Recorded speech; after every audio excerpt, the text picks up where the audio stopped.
Hello once again and welcome to my channel. My name is Fumilayo Fativero.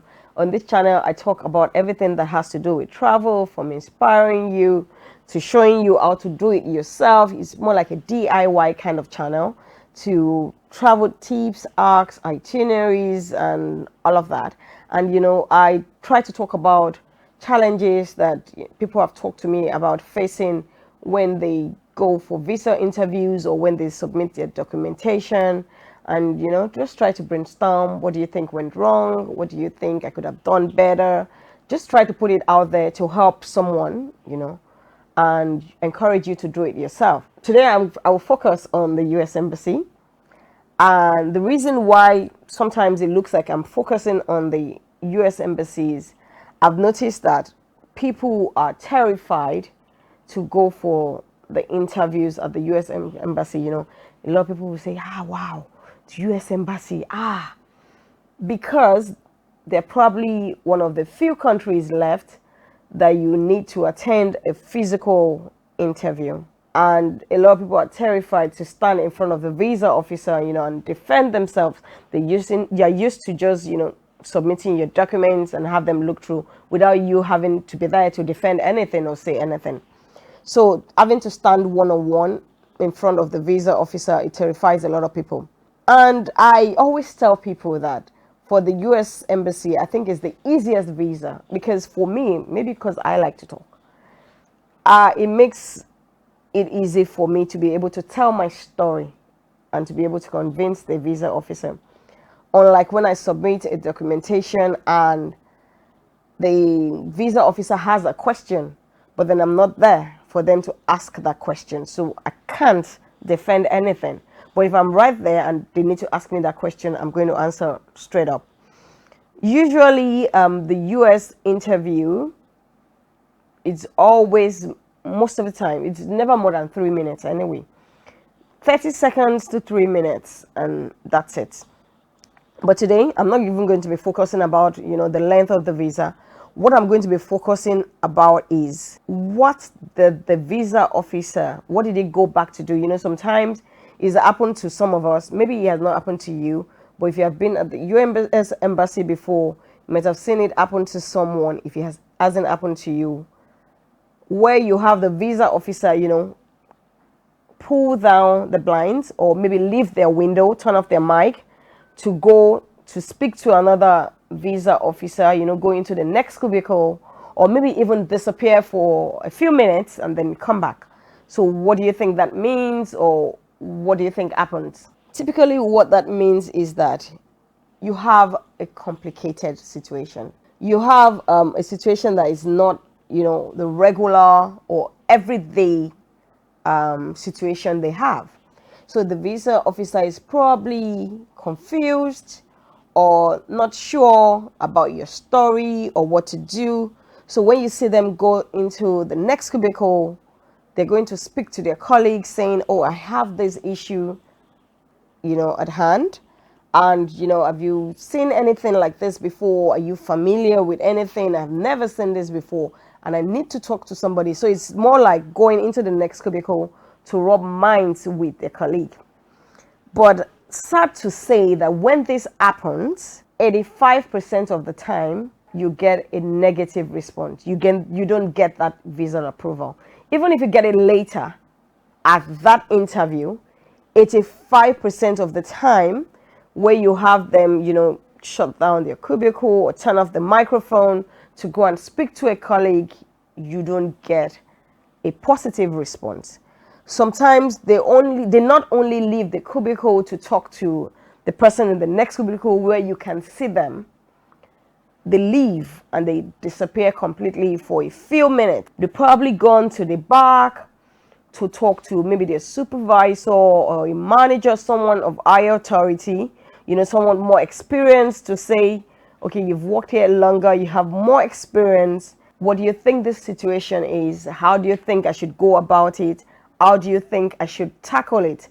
And sometimes it might not even be something like that. It might just be they've gone behind to go and notify the law enforcement agent. Maybe they've seen something on your application. There's a red flag, but usually, almost all of the time, once you see that, they turn off the mic, go to the next cubicle, or disappear for a while. You don't always get a positive response.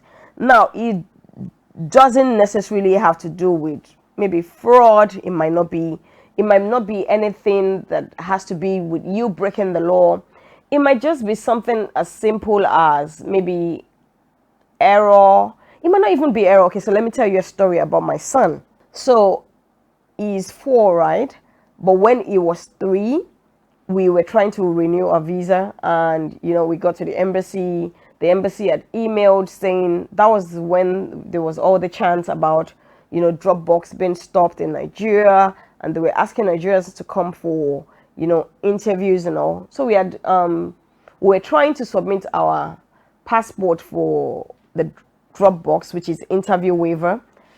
And what interview waiver or Dropbox, what it simply means is that we are not going to be attending an interview, since we already have a US visa that we've used that expired the last 12 to 24 years. I think they've changed it to 24 months now. It used to be 12 months, but that expired in the last 24 months. So the US, you don't have to attend another interview. You can just apply for interview waiver because you've attended an interview before. You've done your 10 prints, they call it 10 prints, or your fingerprints. You've taken all of that, so they feel like maybe you're eligible, so you can just go ahead. But on some occasions, they will still ask you to come for the interview. So for me then, it was strange because I hadn't been to the embassy in over 10 years.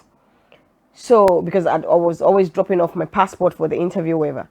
And with my children and I, our visas had all expired, so we were trying to renew.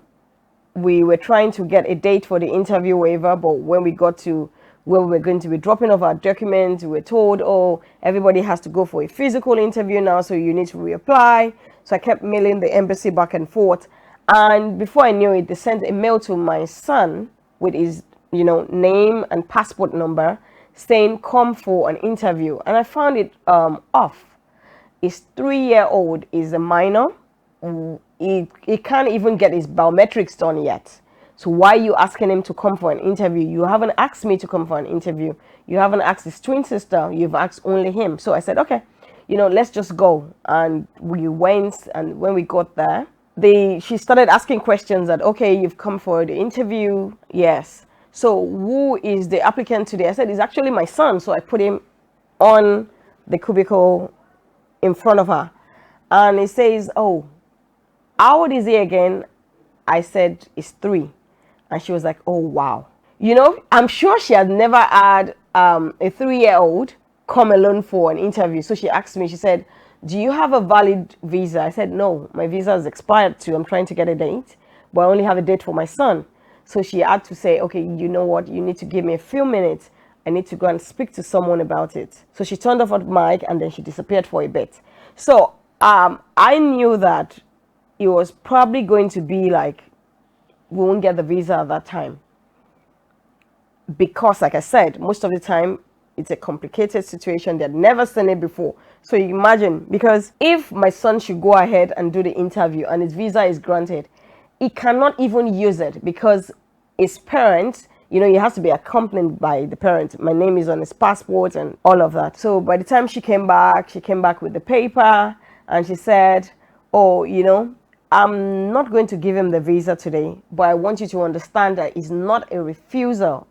So I just laughed. I said, we've come here for an application. You are not given the visa. So to me, it sounded like a refusal. So she said, no, that it's just that I don't have an appointment to be interviewed.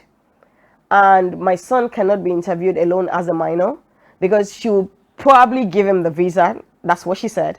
And that means he won't be able to use it if his mom doesn't have a visa. So she gave me the paper saying, okay, I'm not refusing him at this time, but I'm not going to be issuing the visa at this time. So what I would do is, whenever you get a date for your interview, your son or your daughter, they don't need to, get a date. I've written their details on this passport and this white paper just put the white paper with whatever you have for your appointment, and they will let them in. So like I said, it doesn't always have to be something bad, but most of the time you don't leave the embassy smiling with your visa on that day. So for my son, he didn't get that on that day, And the good news about it is, a few months after, I think less than 2 months after, we got another mail saying, you know what, all of you just come and drop your passport for the interview waiver. But that's not the story for today. So yeah, we didn't leave the embassy with the visa that day, which I said, 85% of the time you don't get a positive response. But then it's not all bad. Sometimes it might be for a follow-up, sometimes it might be for, administrative processes. But once you have a visa officer leaving their cubicle to go and talk to the next person, or to go and talk to someone in higher authority behind, it's not always good news. So if you find yourself in a situation like that, I would say that, if you want to apply again, when they say, oh, you didn't qualify this time, you have been refused, apply again, I would say don't just go in blindly and apply. Seek the help of an immigration expert that can help you look deeper. I'm not an immigration expert. What I say here is just what I've gathered from my years of travel experience. Like I said, I love to travel. So it's just from my experience. So if you're in a situation like that, please don't come for someone like me. Go for someone that is a professional in that field, that is an immigration expert, to help you look deeper. And, they might be able to throw more light on why. Maybe when they look at all of your situation and your documents, they can tell why that happened. But if that happens to you, don't try and go blindly and just apply again and think it's just nothing. Maybe they just left for a bit and then they came back and you want to apply again. You just keep giving them your money.